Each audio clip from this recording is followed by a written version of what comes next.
Good afternoon, everyone, and welcome to Uncommon Sense number 83, would you believe it? I am back from 4 weeks in Europe. This is not makeup, it is the European sun that has created the beautiful tan that I have. Or maybe it's not, but back fresh. And you know what, when I'm thinking through what am I looking forward to the most, I've got to say it was Uncommon Sense number 83, because today is the opportunity for me to get my new favourite Fink. Em could be out and Cole could be in, but of course my wonderful co-host Dean is here as well. It's been a while since we've been together, mate. Welcome, great to have you here too. Why don't I hand over to you? Maybe you can officially introduce our new favourite Fink. Thank you. I must say that it is useful to have a partner in crime to give you live feedback on how you're going. And so my issue that happened when I thought that I would do a solo Uncommon Sense is that I did a 12-minute monologue about something which I can't remember right now. And at 11 minutes and 59 seconds, I get a message on LinkedIn saying, "We can't quite hear you, Dean." And I looked down at my microphone and realized that I was on mute for the entire episode. Do you know what's funny about that, Dean, is I remember doing this course called How to Be Less Shit on Video. The guy who runs it says sound's the most important thing. Absolutely. So we learned from the other Fink, who will remain nameless, about this. But Col, thank you for joining us. You're one of the people that tell stories on LinkedIn, which is a way in which we've managed to connect with you, not only to get you to speak today, but frankly, to be able to have an idea of the type of human you are, what funny things go on in your world, but also what problems you solve for your two audiences. And we'll get into a little bit of detail about the community and the solopreneurs. Obviously, we all love to work for 1,000 hours or less, earning $500 or more. So that's a good soundbite to get us warmed up. Yeah. Tell us a little bit about you and the journey, obviously talking about the number of chickens and other things that go on in the farm, because it forms part of the story of that you tell us on LinkedIn. Whether you live in the city or not, we don't really know, but there's this Col Fink, the farmer, that we'd love to learn about. No worries. Thanks for having me, guys. Excited to be here. And isn't it weird to be like, yeah, I made friends with some people on LinkedIn, but that is legitimately what's happened here. Both of us have showed up on LinkedIn enough that we've managed to become mates. So that's quite ridiculous. I don't think when I was at school, I would have imagined that was what my adulthood would be like. Absolutely. But I reckon the fact that we're here together having a conversation and like knowing each other already, despite the fact that this is the first time we've met in person, is an advertisement partly for how amazing social media can be for promoting your business and connecting with people. And one of the things that I have managed to get better and better at is just share who I am and what I do and what my life is like on LinkedIn and on social media. And yeah, basically, I don't know, if I had to describe myself, I would say that I'm interested in exploring what exists outside the status quo. I'm interested in exploring ways of working that are outside the status quo. I'm interested in exploring ways of living that are outside the status quo. And don't get me wrong, I'm not a completely weirdo hippie. Like most of the things that I do are completely conventional. I follow a football team and I drive a normal car, and like my life is in many ways completely normal. But there are a few ways in which it's quite different. One of the ways that it's different is where and how I live. So we live on the very extremity of Melbourne. In fact, my next door neighbour is the last house that's considered Greater Metropolitan Melbourne. So right on the border. Right at the edge, yep. Yeah. When the lockdowns were happening, we might have acted like the border was the other way. Just once or twice. So we live right on the edge of Melbourne. We live on 27 acres, but we don't live just as the nuclear family with my wife and I and our 3 kids. We also live with her brother, his partner, their 2 kids. My mum lives here about half the time. Mission Ben's parents are here. I don't know how often, maybe 20% of a lot. His sister actually just bought the house next door. And so what we're trying to do is make a bit of a commune. And yeah, I'd like to think one day I might write a book about how basically I think the fundamental piece of human well-being is connection and community. And I have this belief basically that every time you have one of your preferences met, that increases the likelihood that you're alone. If you think about, if you live in the house you want to live in, with the carpet you wanted, with the paint color you wanted, watching the TV show you want, on the couch that you like, eating the dinner that you like, you're either a selfish prick or you're alone. Yeah. And neither of those are good. Right. Probably So, both. Probably both. yeah, probably that. So I'm experimenting with not ever having my first preference met. I try to have my second or third preference met because maybe my son or my daughter or my wife or my brother-in-law or my sister-in-law or someone else is having their preferences met. It is my favorite painting that hangs over the kitchen table. So maybe there's my one first preference. Yep. Which is not the one behind you. No, this is a different one. But I love art, obviously. And then the other way that I think I'm usefully exploring life outside the status quo is in work. And I'm an example of, and particularly interested in, this kind of cottage community of people called solo pros. So if you think of like professional services more generally, obviously everything from the big four down to more specialized firms, if you just get smaller and smaller and smaller, eventually you get to a firm which is one person. And that one person provides professional services in the way that many of those firms do, but they do it in the most boutique way possible, as just a single person business. Yep. And what I love about single person businesses is the degree of freedom that they give you. So I'm interested in my work providing three things primarily into my life: money, meaning, and freedom. I think anyone's professional life, if you're lacking one of those three, you'll get jack of it eventually. And so when I see people working in the big professional services firms, the one thing that often gets them down is either it feels meaningless or they have no freedom, and they might be getting paid well, but that ends up not being enough. But basically, there is this space for capable and people who don't shy away from a challenge. I'm not saying that the space that I occupy and am interested in is easy, but I do think anyone can do it. It's not easy. But basically, there's a way to make money meaningfully and freedomfully.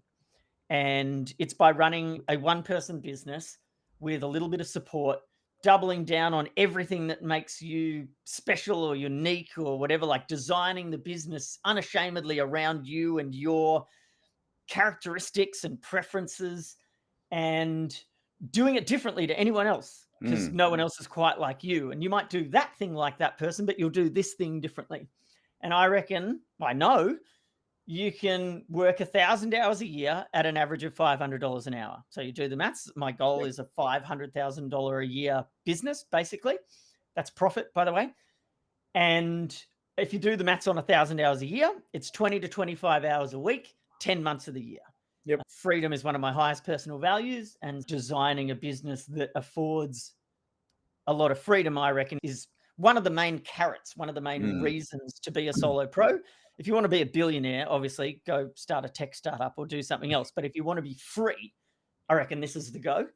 And so essentially I run a business this way myself, and I run a community guiding and supporting other people who are doing the same. And I live out of my farm, and I spend most of my working time on Zoom. I don't have to travel very much, and I get to hang out with my kids an extraordinary amount. And I'm honestly just one of the happiest, luckiest, and most grateful people on the planet. Spectacular. It's an amazing position that you've got yourself in. Obviously, when you finished university, you didn't necessarily start with the 1,000 hours a year, but great position to be in.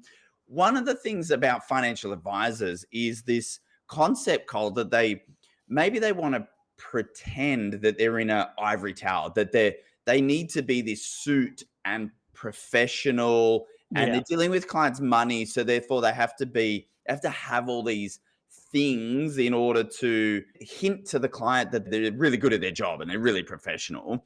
What would you say to those people about what they're hiding as a result of putting up all those walls, and what are the walls actually doing for the client?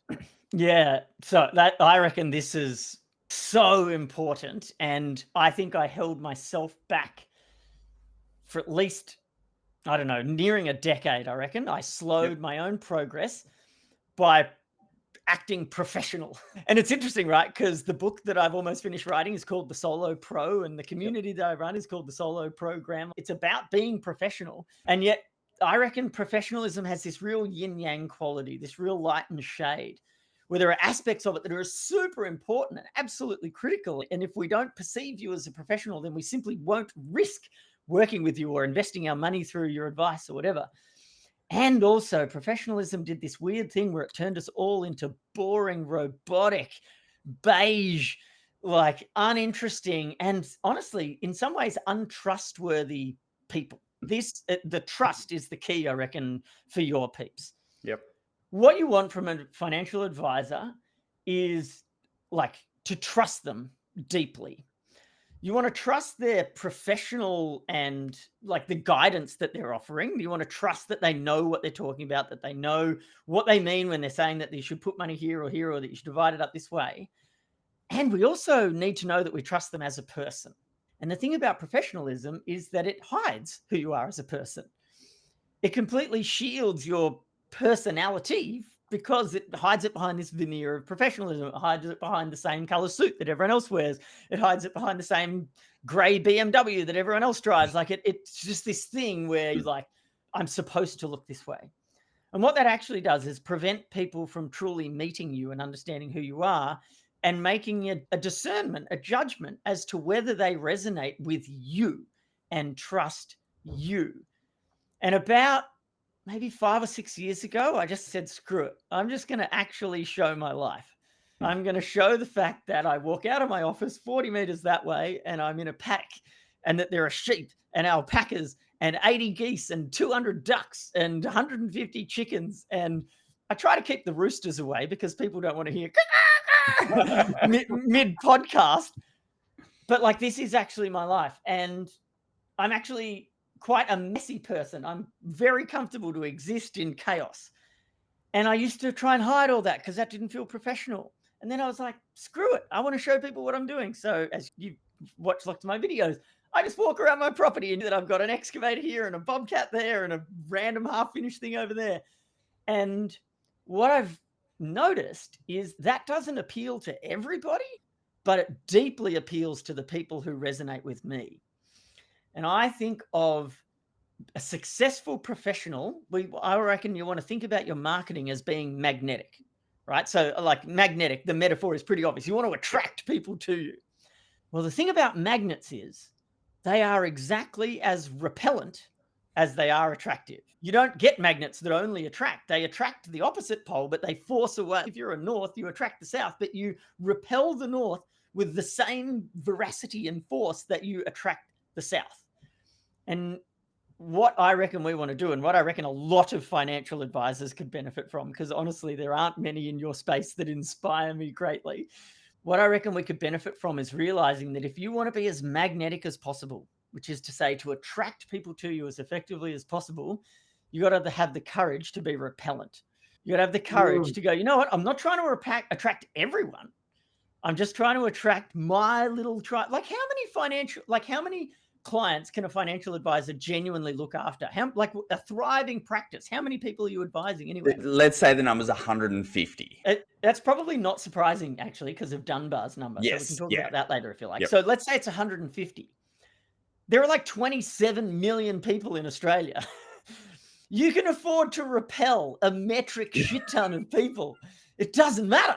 Yeah. If you think about politics, you hate half the people in the country already. Like, we're as polarized as we've ever been. You're not trying to make friends or attract or be like in a professional relationship with everyone. In fact, as an advisor, there'd be people who you'd hate to work with, who you couldn't stand trying to advise because they're just so different from you. How do you get the right people to come in your door and the wrong people not to? You just be you. You just be willing to show up and be who you really are. And I'll carry on like an idiot on podcasts like this, because if someone wants a serious coach, someone who's very dour, they'll pick someone else. I don't want to do a sales call with them because they're not going to pick me anyway. Yep. So I carry on like this everywhere, and I show what my life is, curated to the tiniest degree, but as honestly and with as much integrity as I can.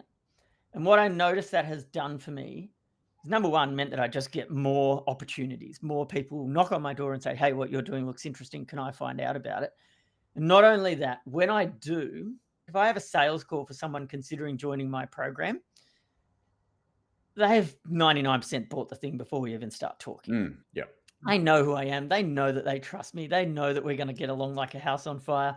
I have sales calls where by minute 3, we're squealing with laughter about whatever thing it is, because they've already made an assessment about who I am and whether they trust me. And now that trust is there, we can enter into a professional commercial relationship really quickly and easily. I reckon advisors is exactly the same thing. If I can ring up an advisor already knowing that this person aligns with my values, that they live a way, not necessarily like me, but in a way that I can admire or understand, then I can ring them up and I'm 90% of the way there already. And every single call that that advisor receives is going to be a genuine potential new client and not a coin flip as to whether they're going to be a total waste of time or an actively negative influence on your life. Yep. I guess, Cole, when it comes to energy too, like it's so easy to be yourself. It takes a lot of energy to be someone who's not you. So you're actually winning that game too, personally, where you're not trying to put on this facade all the time and zap every bit of energy out of you and just be who you are. 100%, Craig. And I don't know what the average size of a business that a financial advisory takes, but I would think, like when I think about my solo pros, we actually talk about the fundamental currency that we operate with is energy, not money. Yeah. And you can use energy to make money and you can spend some money to protect or get energy. But the fundamental currency we operate with is energy because like in a solo business, if you run out of energy, and this can come about either because you're burnt out or you're sick, a solo business where the principal has no energy stops. That is one of the fundamental risks of this particular business design. When you don't have any energy, you stop. And as a result, every strategic decision you make should be based on, does this give or take energy, or is it neutral? Is there an energy transaction here? You want to find ways of marketing yourself that are energy positive. You want to find ways of selling your services that are energy positive. You want to find ways of delivering your services that are energy positive. Like, I love this office being at my house and the fact that I've got this big elaborate Zoom set up because it means that I love actually being on Zoom calls. I really enjoy one-on-one coaching with my peeps on Zoom. And so my delivery is set up that way. And there's nothing I love more about it than having a great call with someone, hanging up, and then I get to walk outside and play with my kids on the footy field that's right out the front of my office. And it's, if you can learn to manage your energy, I reckon you just have a lot more to give. And so whilst advisors might be in firms with a bit more in the way of support staff, maybe a number of different advisors, I think there's still fundamentally an energy transaction going on. You've got to be with and serve your peeps. And if you're flat and out of energy, then you're screwed. And so if your marketing takes it out of you, if your sales takes it out of you, well, that's all energy you don't get to invest in your peeps. So you're totally right, Craig. Like being yourself, maybe the easiest thing in the world to do. So we should probably try to find ways of utilizing that to our advantage, whether it be in delivering our services or marketing ourselves or selling ourselves. Yeah, absolutely. And I think what I'd love to know from your perspective is this idea that we're managing client communities. So part of what you do, Cole, is that solopreneur community that you manage. And maybe we can manage clients in a same way, this one-to-many versus one-on-one. How do you manage the energy of your community and talk to all of your clients? Yeah, so communities is a big topic. So big, in fact, that during the pandemic, I just wrote everything that I had learned so far about it into a book. So Tribe of Learning essentially came about because I had this realization that anything that I've remained deeply engaged in over long periods of time included two elements: that I was learning and that I felt like I was growing as a person. And anything where I felt like I was learning and growing sustained my attention. And it could have been sporting pursuits, could have been work pursuits, could have been random hobbies. But as soon as I either stopped learning or stopped growing, I soon found that my attention would go elsewhere. And so what I personally feel is that the best communities, the communities that create the most engagement and the most impact, are communities centered around learning and growth. And I reckon there's something in this for financial advisors potentially, because there's an unlimited amount to learn in this space. And I reckon our growth as a person has, like, that journey is connected to our growth in it with our finances, right? And I don't love the idea that you can be summarized by how much money you've got, but there's definitely a parallel that the more we mature, the more capable we become, the more money we learn to earn, and the better we get at spending it, protecting it, investing it, etc. So what I've realized is I know I'm good at what I do. I'm an excellent coach. If you're a solopreneur and you want to run a great business, I can just hand on heart say I'm among the best. And I don't have a monopoly on insight. I don't have a monopoly on good ideas or good strategies or anything else. I'm one great source of wisdom and experience and insight. But there's many other people out there, and I couldn't possibly amass all the experience in the world. And so what I've realized is that if you can create a community, then you can democratize and socialize the value exchange, and the reliance on yourself to be the source of all that is good in your business diminishes. And that if you can cultivate and curate this community, then you can almost set in motion I honestly think if I left my community now, it would keep going. Like the strength of the bonds, the value that exists there. If I died tomorrow, I have this optimism that they would collectively pick up the reins somehow and work it out and keep it going. Because there's a lot more value in that community than there just is in me there pontificating about whatever I think they should be doing that week. And I don't want to undersell the difficulty here. Establishing and getting a community going is one of the hardest things in the world. Keeping a community going once it's doing well is one of the easiest and most joyous, and the return on investment in creating a good community is absurdly high, both in terms of the money that you can make from it, but also in terms of the value that you get from it. I wake up every day ridiculously grateful that this community is the center of my life. And yeah, it is difficult to do, and it requires constant work and experimentation, and you'll regularly end up with egg on your face and have to go back to your group and be like, I did that wrong, let's try it this way. But if you get the right group of people, and if you manage to get the combination right, the experience for all of you is just so far in advance of what you can get from just that one-on-one advice-based relationship, in my experience. Yeah.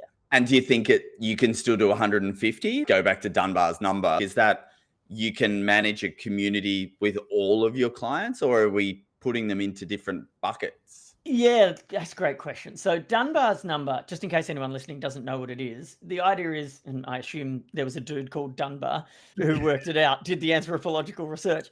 Could have been a woman, I suppose, but let's be honest, most men are the ones who like to name things after themselves. Anyway, the point is, the anthropological research suggests that you can know about 150 people, and that once you start adding more than 150, the other ones start falling out the back, basically. Yep. And when you look at the research, human bands, clans, tribes, whatever, would grow to about 150 people, and then they would almost always break off, and they would very rarely reach 200, 300, whatever. And so it's like our brain has 150 human slots in it. And so you've got to work out what's a good size community of you to manage those slots. So the interesting thing is I was engaged in a business community that to a degree inspired the one I'm currently running. And that was explicitly set to 150 for this exact reason. You can know 150 people. What I found in practice, though, was that didn't work for me because I have a bunch of friends and family. And so to be in a deep relationship with 150 clients overwhelmed me. I couldn't manage that much. And so the Solo Pro community is capped at 50. And the idea basically is that for me and for everyone in it, you've got 50 slots in your brain for your friends and family. You got 50 slots in your brain for your best clients. And you got 50 slots in your brain for your professional support community. Yep. Now, we're a pretty deeply integrated group. We meet several times a week. We really know each other very well. I do think that there are versions of community where you can do it at the 150 scale. What you have to recognize then, though, is you got to design it so that there's not an expectation that every single person in that community of 150 would know every other person in that community of 150 and trust all of them implicitly, because they've got 50 mates and family and they've got 50 clients that they serve or whatever. 150 people in a group necessarily means, because it's not an exclusive group, it necessarily means that the level of relationship and the level of connection would be slightly different.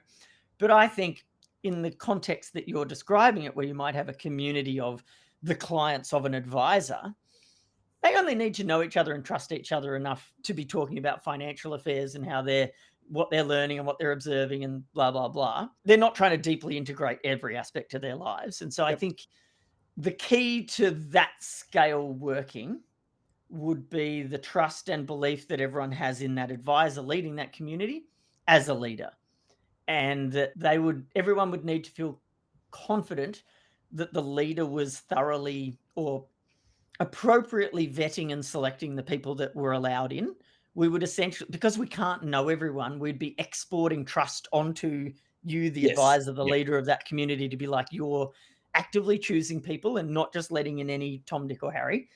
But I think that if you do a good job of that and then communicate how you're doing that, I reckon you could have a community of 150 where the level of trust reached that threshold where they'd be willing to share, talk about what they're doing. And like, communities really take off when people feel safe sharing successes and failures. Yep. If you can't share a failure with a group of people, then you can't actually learn that much, because we make at least as many mistakes as we make good choices. Yep.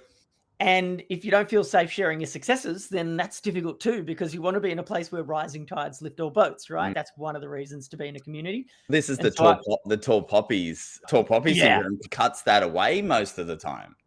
Exactly. And we're actually actively running a thing in the Solo Pro community right now to get better collectively at sharing our successes. What I was finding was I'd get sneaky little text messages from someone like, oh, I just got my biggest sale ever. Just did my best month ever.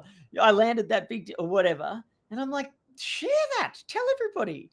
And so we're running a few experiments at the moment to get better, because what we were finding was when we're together in person, which we do 3 times a year, people were much more likely to share their successes and be open about it, because you're not separated by the digital divide, if that makes sense. But yeah, basically thriving communities occur, I reckon, if you can share successes and failures. If you've got to create a space where you can do that, the amount of like interactive and integrated learning that people can do, that just skyrockets.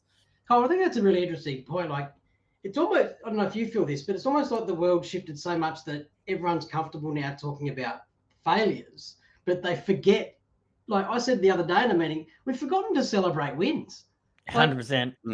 Every time I used to get a new client in a previous life, I had a bell and we'd ring the bell and everyone would get excited. But it's almost now, that's just expected. You should have done that. Your business should be successful, move on. And I often say to a number of the financial planners we work in, when was the last time you actually stopped and reflected on all this success that just happened, rather than just accept, well, it should have because I worked hard, and move on?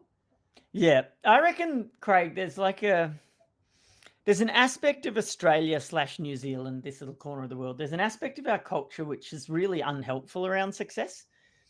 And what I observe, I reckon, is that there's all these people desperately working hard behind the scenes to try and make it happen. But then in public, you're supposed to be super guarded about it. Yeah. And there's this thing like, I don't know. Yeah. Like, I think our culture is a bit dysfunctional around it. And what I aspire to do, because like my version of success, I just share it, which honestly was quite confronting for me initially. But I just share it. I'm like, 1,000 hours a year, $500 an hour. You don't have to be very good at maths to work out what I'm talking about. Yep. And my goal is to make that much money, but then give away 100 grand every year. That's what I'm trying to do, right? And so what I want to do is be really successful and really generous at the same time. And what I'm trying to encourage in the community that I'm leading is something similar. I actually want you to be absurdly successful. I want you to be crazily successful. I don't want you to buy a Ferrari with the money necessarily, but I want you to do something amazing with it, something meaningful, right? Our community is about money, meaning, and freedom. Yeah. And yeah, I feel like there was a version of success celebration that existed in the 80s that had some really toxic, like Gordon Gekko related, that kind of vibe, which doesn't suit me well at all. But I think there's room for us to come to a better celebration of success where it's like, I want to live in a society where the likelihood that any individual is really thriving and succeeding, I want the society I'm in to those numbers to be, I don't know, 99%, whatever the ceiling of possibility. I want everybody to be successful. And if we're all successful, then we'll all be paying heaps of tax, and hopefully our government won't waste too much of it. They'll waste some of it. That's just the nature of it. But I want to pay heaps of tax and live in a society where there's playgrounds for my kids and activities for everyone to do and safe and secure neighborhoods and all that sort of stuff. And the way to do that is to make as much money as we can within reason, without without being callous about it. Yeah.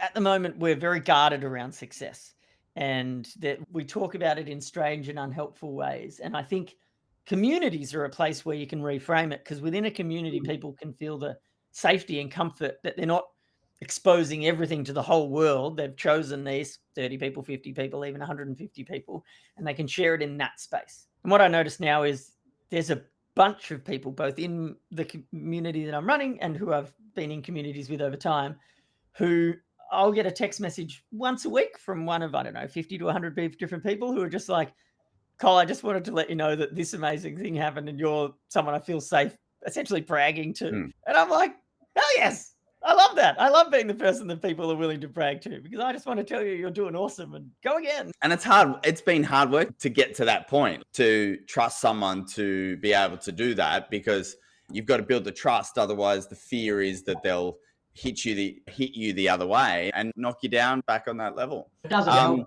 that half the population's envious of people's success. So it's, Yeah. And I think that's why successful people have to be successful in better ways. Like, I think one of the cultural aspects of Western culture broadly that I'm a bit miffed by is this idea that we are the author of the entirety of our own success. Like, I reckon that's bullshit. I'm quite a successful person, but I was born into one of the most prosperous countries on earth at one of the most prosperous times in history. Yeah. Sure, I've done some good work and had some good ideas, made some good decisions and tried.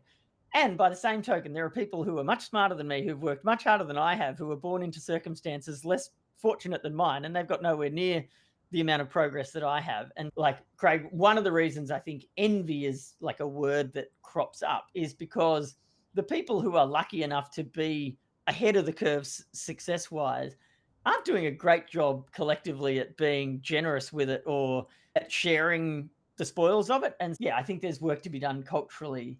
And as I say, I have no idea. I don't think it'll happen in my lifetime. Imagine a future where robots do everything and humans are essentially, we're all got a universal basic income high enough that you can just do whatever you want with your life, and we all go back to building amazing art and music. And yeah, that's what I'd love to see. We're seeing when the robots are coming. Yeah.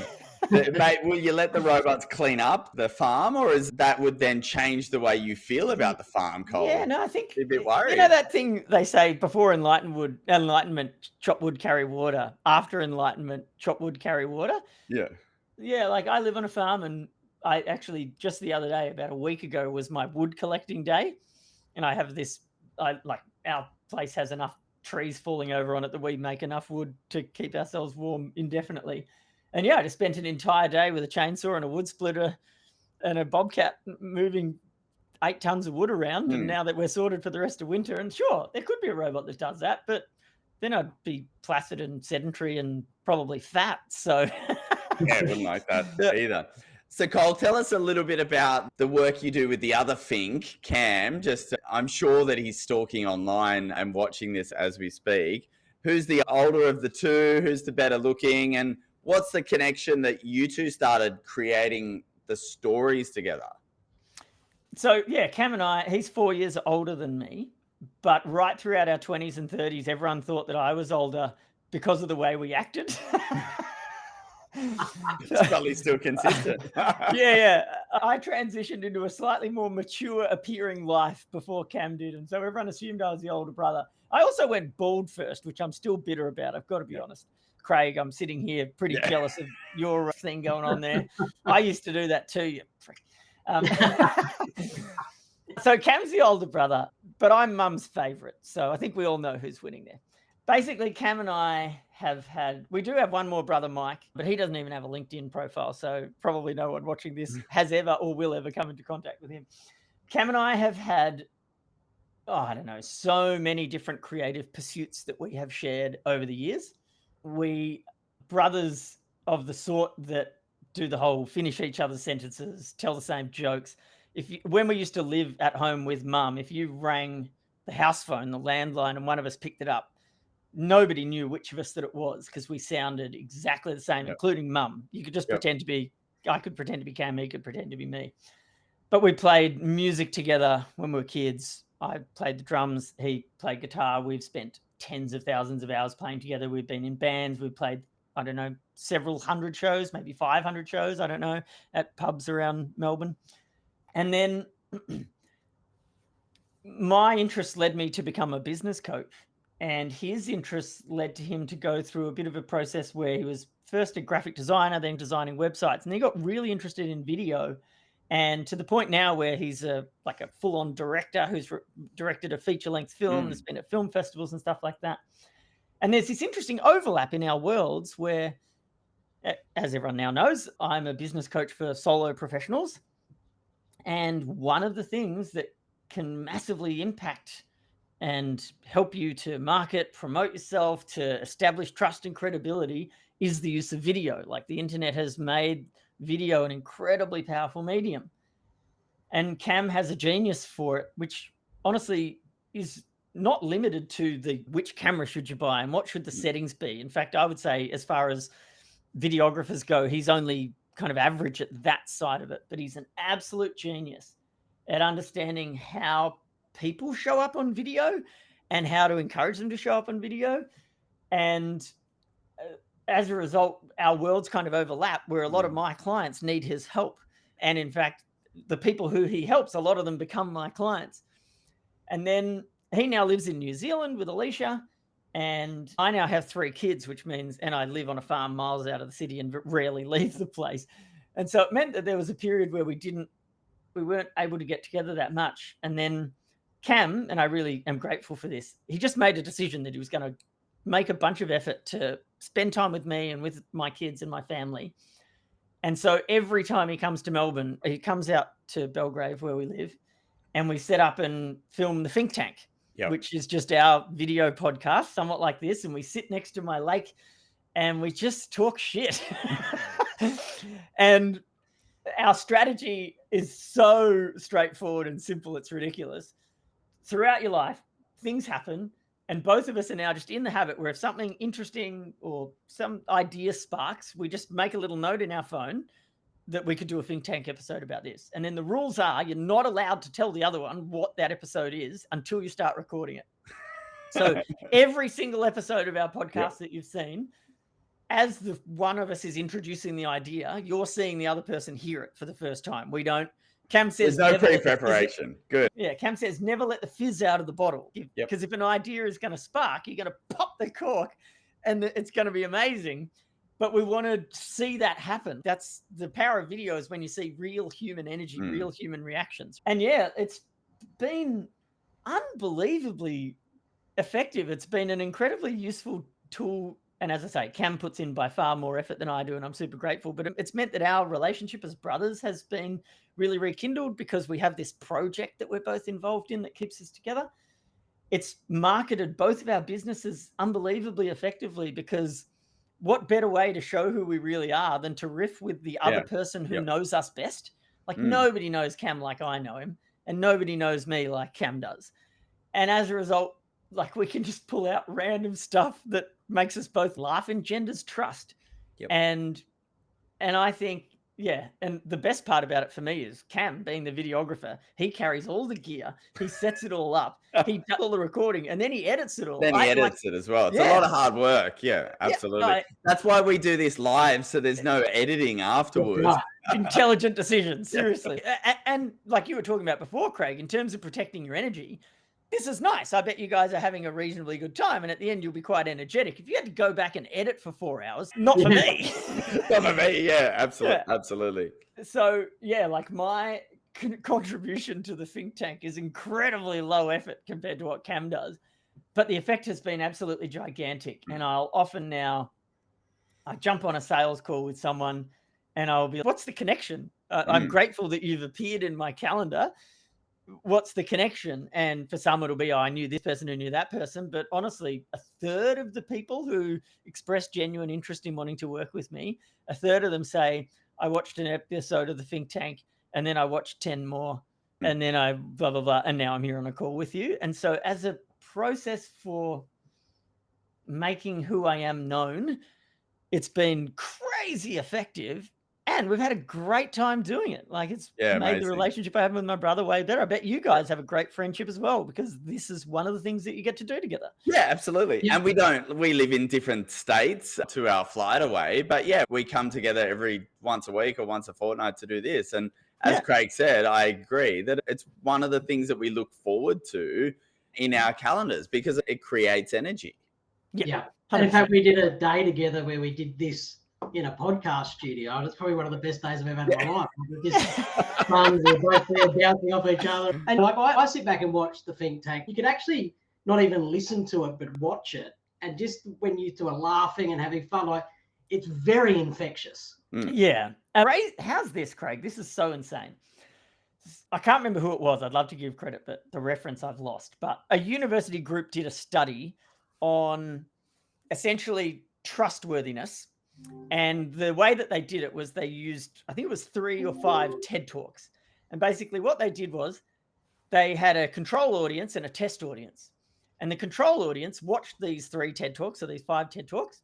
And then they were asked to rate the speaker on various metrics, but like the key ones were like trustworthiness and those kinds of things. And then they got the test audience and they watched the same 3 TED Talks on mute.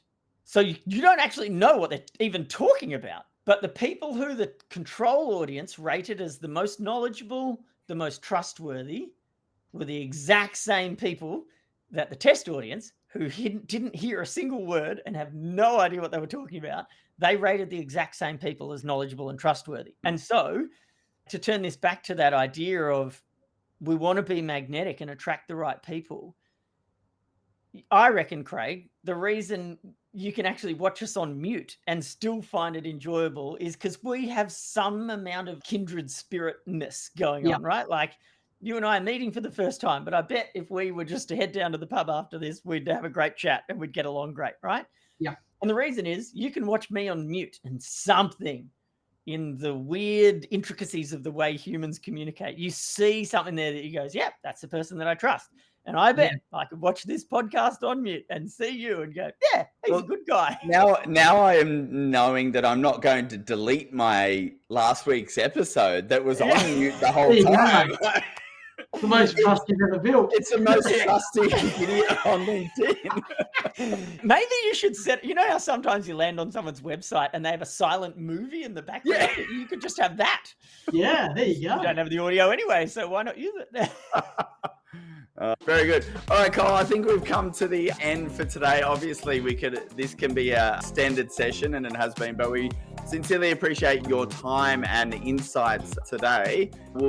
People will find out about you through the notes below and on LinkedIn. And what's the most famous Col Fink episode? For me, it was when the bottom sole of your shoe came off and you told this entire story of going through Melbourne without a shoe. And then funnily, there must be a Fink related thing, because then Cam Fink came on and said that he went to a meeting without pants to film someone. Famous for turning up at places and realizing he hasn't brought pants. It's a pattern. I'm not sure we should talk about it. To be honest. My point is something dysfunctional. But thanks very much. Everyone can find your details below, but appreciate your time, effort, and energy. And hopefully you go outside and take this energy as well. And we appreciate you coming to talk to us. Thanks, Dean. Thanks, Craig. Thanks, everybody. I'll catch you soon.